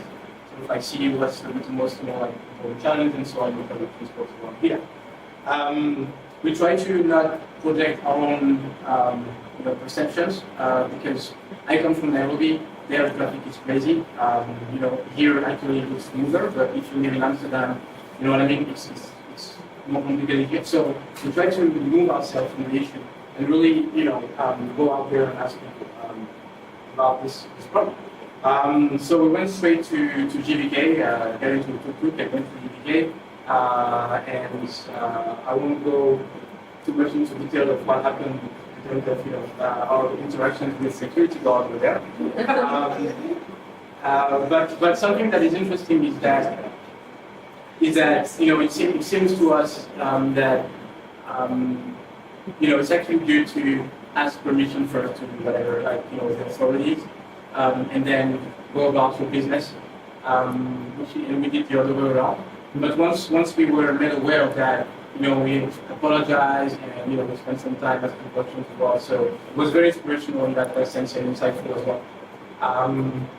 So maybe finally, very much. You'd like to share about some of the questions? Yeah. So basically, we have this question like how often public transportation is used, what challenges do you have when you are using public transportation? If do you think that security is an issue, and actually I wouldn't say for most person it is. What are the other alternative forms of transportation are actually used, and we find out most of the people here, at least in the middle class, use cars actually.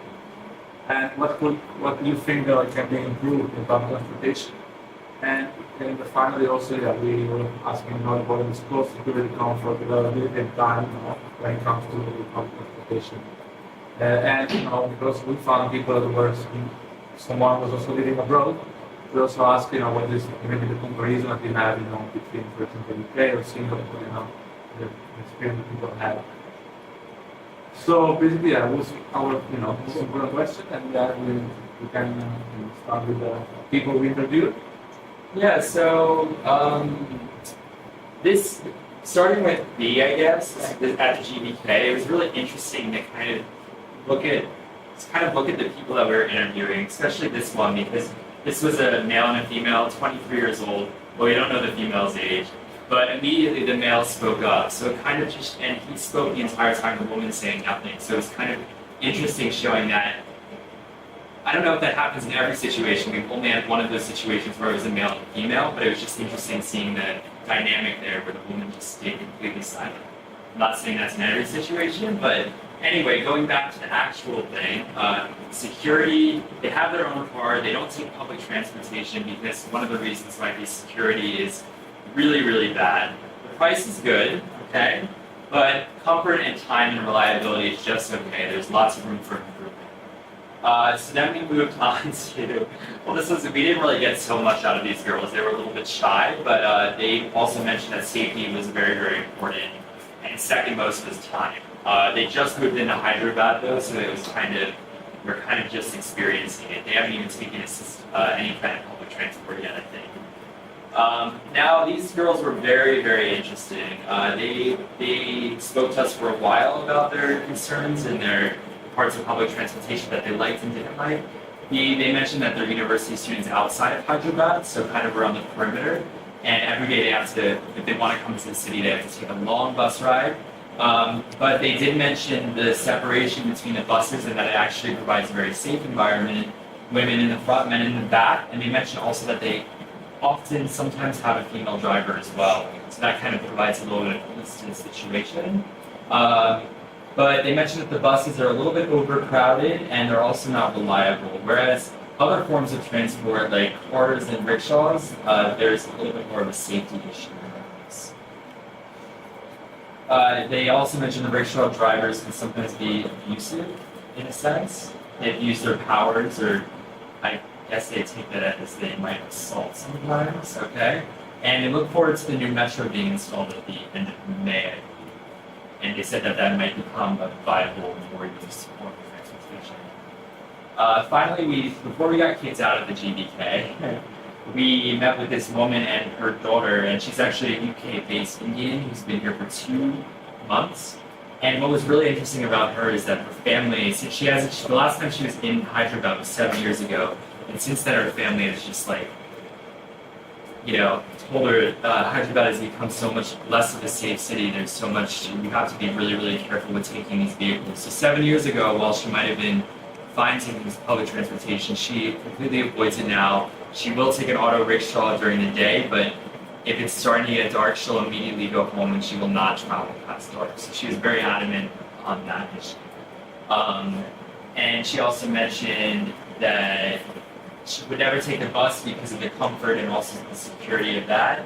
And like I mentioned, it was just a very, since Hyderabad changed and her family just stressed, do not take public transportation, avoid it. And she's very adamant on that. So some conclusions we got from this. Right. So in general, people find that the rickshaws are unsafe. That taxis are unsafe and unreliable, especially during the weekends when you can use the apps and etc. But the availability of taxis is just not there on the weekends. Sorry. We discovered last Saturday night. Yeah. Buses are considered generally unreliable and uncomfortable. And personal cars are preferred. So we look at, again, middle class, so most people have actual personal cars. But for pretty much all the middle class people and even I would say upscale markets. So our challenge is how might we create a more healthy transportation system in the next 20 years? I was just gonna say, since everyone's talking about, their little adventures, we initially thought we were gonna go to a lot of hotels. That would be the place where there would be the least language barrier. There were supposedly 3 around the area where we were earlier, and we didn't find any of them. So we ended up at Mocha. So that's where we started interviewing some of the waiters, some of the people that were sitting down, and then we ended up at the market. We had like a set kind of like list of like 5 questions that we were going to ask like every person. I think we covered about 12 people in total over a duration of 4 hours. And some of the questions were kind of kicked off with, what's mode of transport you currently use to get from your work, home into work, what distance, distance, how expensive is it, and then after that we then sort of drilled into the pollution issue. So we kind of like asked about, what's your view in terms of the pollution issue? Just quite an open question, and then from there we sort of drilled into various aspects. So we made some key discoveries on the way, some things we definitely didn't know. I guess everyone agreed that it's a big problem. It's very clear the fumes. It's very unhealthy, thing to be in. But we also looked into the root causes of it. So we found out apart from just normal increasing population in Hyderabad, there's a lot of economic migration. So a lot of people are moving in for jobs. Even the metro system, if you're just informed, a lot of people are coming into work actually as Hyderabad is growing. So because of this, there's also rises in consumer spending. So a lot of people that maybe used to have a bike or maybe take public transport now have access to cars. So there are actually a lot more cars in the road. And when we spoke to people, especially some of the people I spoke to in Mocha, they said there was a very noticeable increase in traffic in the past 3 years. So it's definitely not what it used to be. What else? I think another kind of interesting thing that we looked to do like with some more time and some research was that quite a few people, when we asked them what's the root cause of pollution, quite a lot of people were saying, it's industry rather than actually the transport.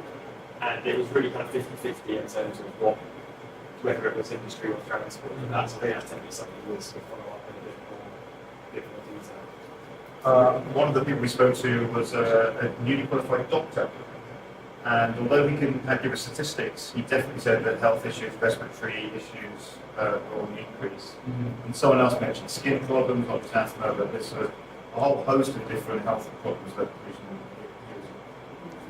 is an issue. But there's no statistics. Not that. No, it shows. Some other guy in the market said that locals actually become immune to it. So yeah, you've been brought up in Hyderabad. That's actually okay. Right. We also asked about the history of pollution. So when do they think it got really bad? In the sense that has it been getting much worse? Yes, massively.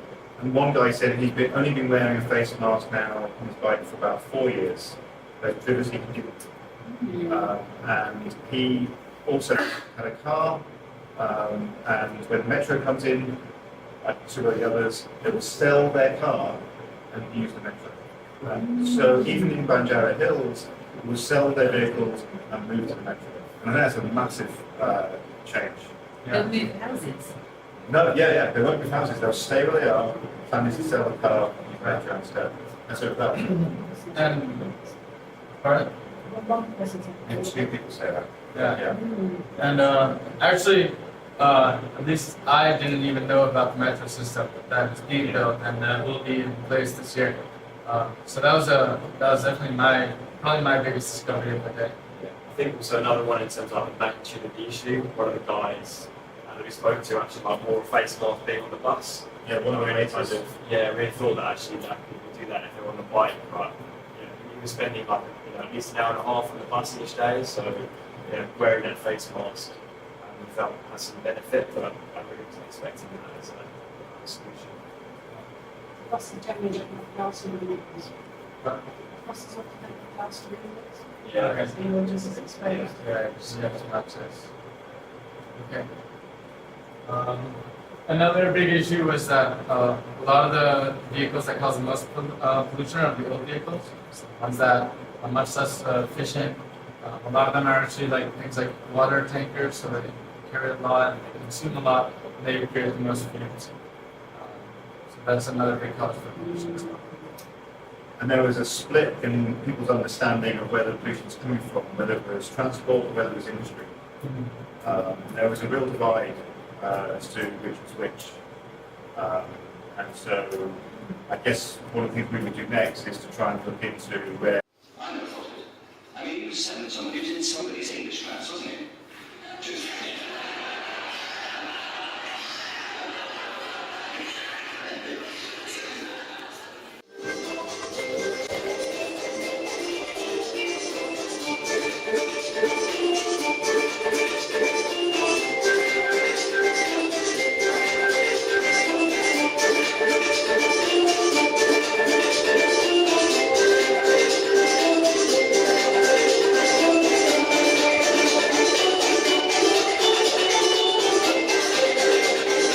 their life, so that you can really immerse yourself into empathising what they must be going through on a daily basis from the minute they wake up to the minute they go to bed. Yeah, you have to really look at their needs. Them. We did the empathy map tool with some women and youth groups in the slums in the township area of Eldoret, and it was really evocative of them. Because they suddenly understood all the different types of people that wouldn't pay them, so you couldn't just categorise them into one. And take the presentation together.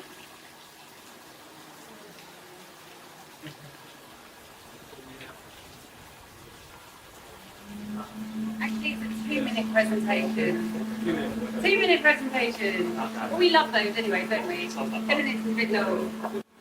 Exactly. This is just like the early stage of generation, problem solving and solutions. So shall I set the timer from now? We've got Eddie missing here and you missing here. Oh, there. Thank you. Can we set the timer when they come back? Great. Well, Think about 20 minutes. Sports or maybe even, I don't know, take dance classes, that kind of stuff. And sports without. The problem is we're setting this startup and people are multitasking and the owner wants to get as many productive hours as possible. And what normally happens, look, right? They're using their laptops, they get crumbs all over it, and they're only sort of partly working one-handed, or they're trying to do stuff, and they're not really focusing on the work. So so there's a cover for a keyboard, there's a delivery system, there's a rotation cooking, lunchtime potty and brown bags. And then what we did was we interviewed people who actually have this exact problem. And we actually found out quite a few interesting things. Yeah, so I basically eat at my desk, but I always go for things like Sunday because I don't have time to make something beforehand every day. Right.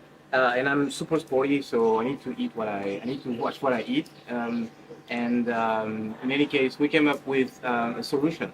Remember, we're a startup, we're a small team, we're an open space, and our solution is. So what we've decided is that if there's just 5 of us, we're going to do this rotation cooking, where one of us each day will cook for everybody else. Cooking, the others are still, as you're cooking, the others are still working. So the issue of productivity then is not, we can also think of a reward system. It is healthy. Eventually, well, we have plenty of benefits, but we think it's the best solution to increase productivity for us. How would you get around that? What else? How about like share of business?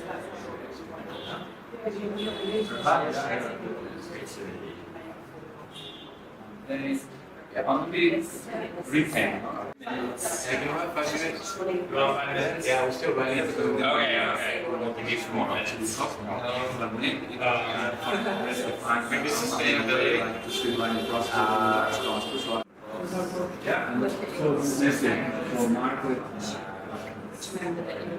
What's for us to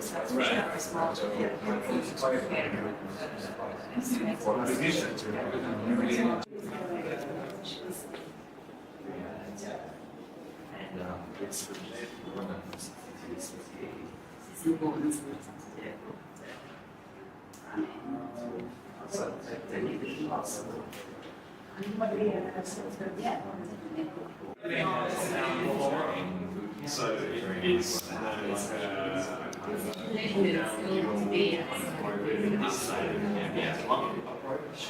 so it's also you see the hybrid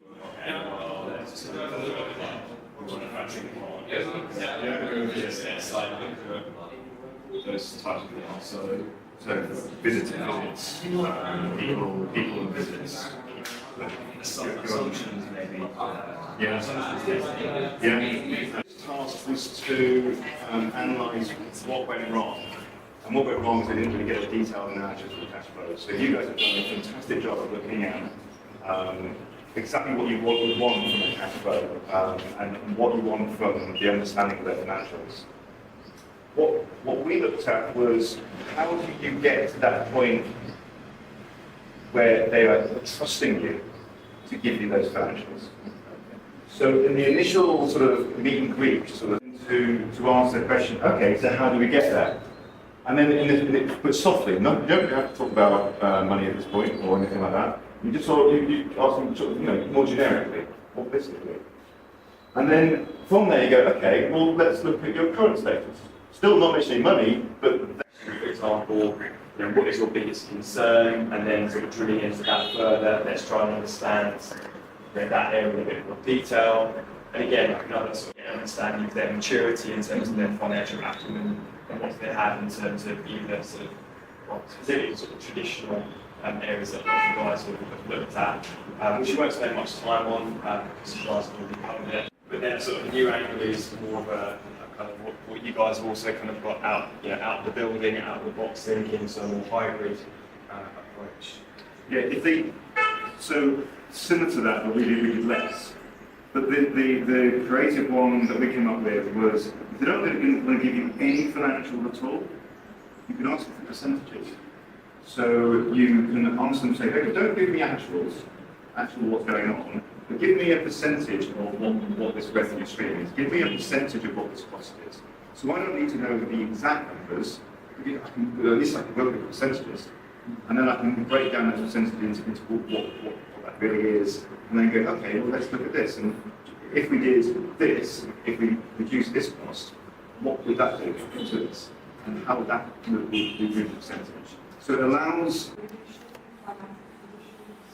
things like policy, how that affects infrastructure. It's really interesting. Politics as well, political situations, stability. Limitations and Yeah. Business framework. Alex said politics. Yeah. Politics, yeah, politics. Cool. Can you expand on that? Yeah, stability. So, obviously, if the government's about to fall, there's a massive rise or something, it's going to affect everything. It's going to affect individuals, Sometimes something as simple as elections, absolutely. And can freeze, like nobody moves because elections are coming up, and because of elections. Those interactions to slowly change worldviews. But we have to start by understanding this. You can't change a worldview right away. One of the things that the people at the bottom of the pyramid, that the poorest of the poor have in their worldview, is fear of loss.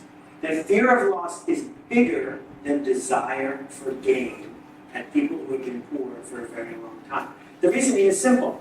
If you lose the little you've got left, it's over. Whereas risking something to gain a bit isn't worth it. And so people approach. Another 25 minutes. It's recording now. So.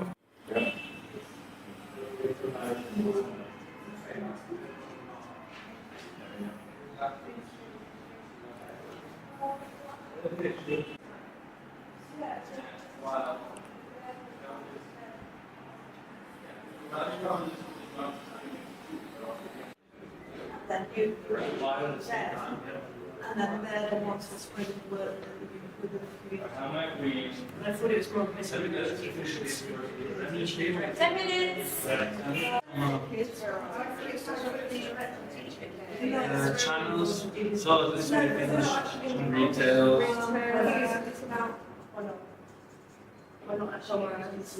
Because I think it's approximately usually it's the mother or the grandmother. Customer relationship with customer segment. Take it easy. Take it easy.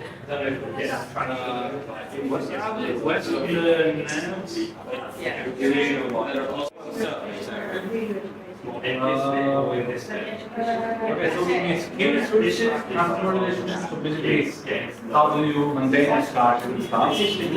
That made this the best. Sorry, say that again. I mean, how do you continue, to brand awareness? So things like videos and showing also through transparency, how do we get introduced to these people and the fact that we actually do key resources, people and staff. So we thought, for example, the founder with this.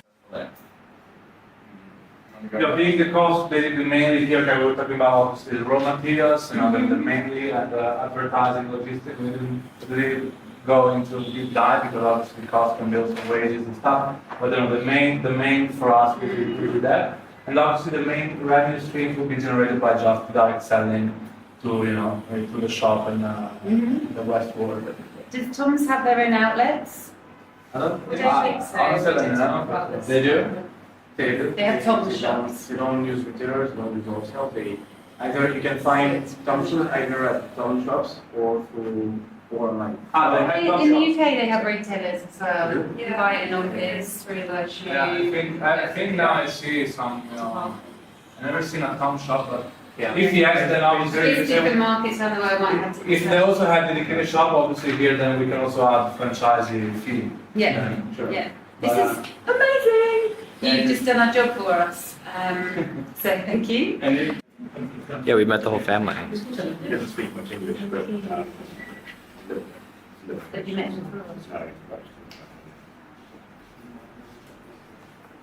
knowledge of nutrition, specifically in India. We made like a number of assumptions, which we can potentially go through. We've got a bit more time, but in terms of our specific product or service stream, which is where we'll have a TV show with 2 celebrity chefs, one from sort of India, sort of a local celebrity, and then someone from the UK.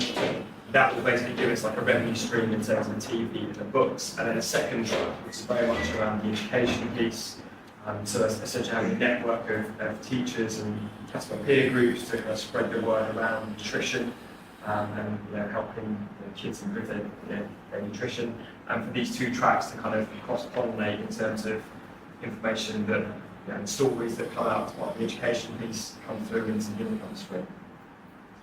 So we've got 2 customer segments. Basically, the TV media we think pretty much will be the middle class because they're going to be the people watching these shows, not actually cooking, but listening to actually cooking shows. And then the education is all about ideally children at the bottom of the pyramid and also the customer peer groups who really helping spread that information around. Our delivery channels will be TV, social media, which will be all about the TV show, training kits, which will go out to all the villages, and then ideally lots and lots of cooking books, which will make lots more money afterwards with these celebrity chefs.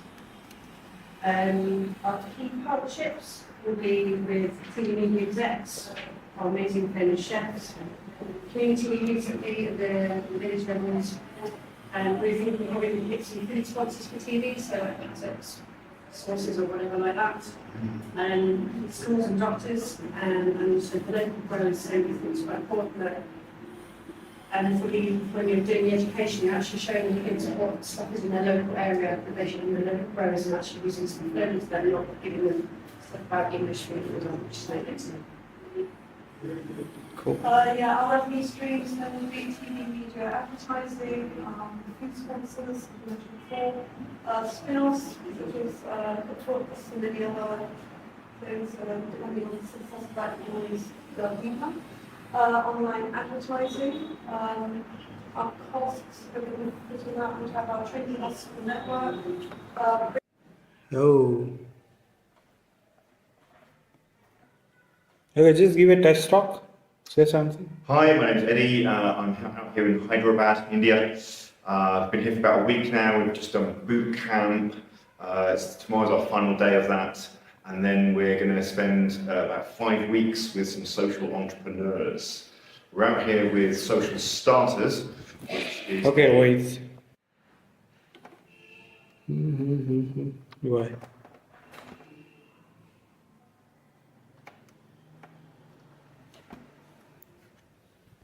Something happened.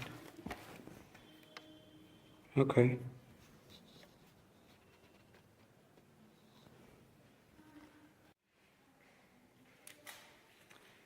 Whenever I say go, wait. Wait.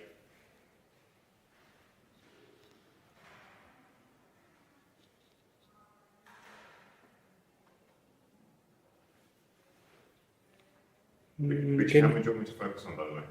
That's okay, you can look at... Wait, sorry.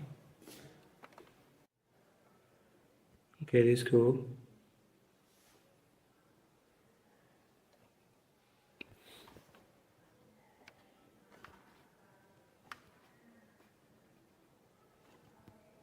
Okay. The cover of the lamp might be on top of the lens. Yeah, well, it's okay. That's good. Okay.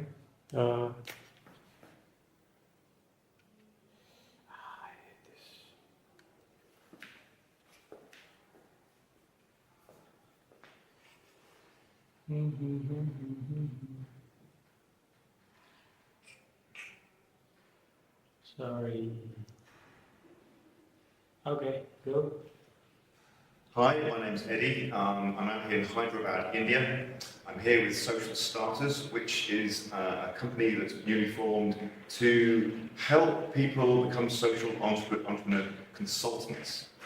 We have almost finished boot camp, which is about a week long. We've been out here for a week, and That's okay. I'll be capturing your hand movements. That's Two cameras. So do you want me to, which one do you want me to focus on, that one? That one. Okay. Okay, let's give it a shot once again. So it's like I'll be focusing on your what you say and all. This is just the secondary camera to capture your what you're saying. Right. Or probably a close up of what you're saying and all. So we might use only one footage or we might use both. Okay. Okay, good to go. Whenever you're ready. Hi, my name's Eddie. I'm out here in Hyderabad, India. We've been out here for about a week now. We are with Social Starters, and they help people become social entrepreneur consultants. And so for the next 5 weeks after boot camp, we then work directly with social entrepreneurs who are local to the location in which we go to. There's a number of different options in which we can work with, from apps, to new technology, to food waste, to a whole variety of different kinds of social entrepreneurs that we can work with. And during boot camp, we have learned lots of tools, lots of tricks, lots of methods with which you can identify the actual challenge and how then to solve those challenges. And I think you're going to love it. Wait. Oh yeah, what is this for? What's my guiding principle?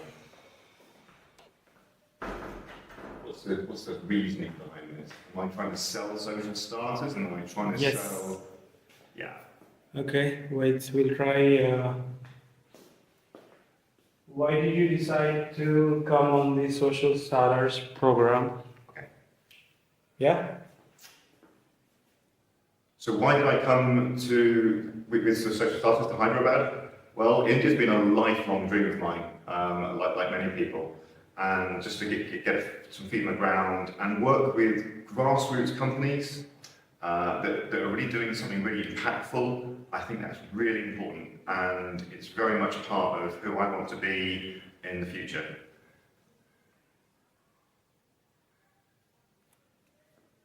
Okay. What have been your highlights so far? My highlights so far have been just getting to grips with the transport, which is interesting. Just meeting the people that I'm going to be working with, the other consultants during boot camp, and also meeting... Wait, sorry. Wait, let's do one thing. Okay. I'm so sorry. Okay.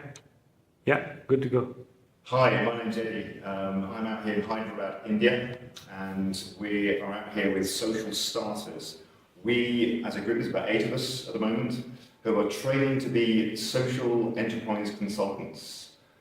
We've had 1 week of boot camp, which we've almost finished. We're going to start today. Starting on Monday, we're going to meet our actual clients and work with them for the next 5 weeks. The clients range from new technology to food waste. So it's a huge range of different kinds of social entrepreneurism. And during boot camp, we have learned lots of tools, tricks. You're back to normal now.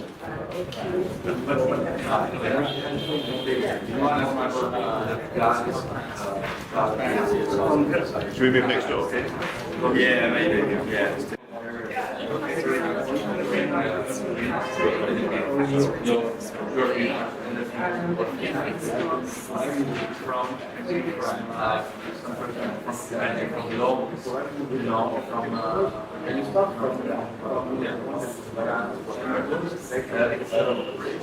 From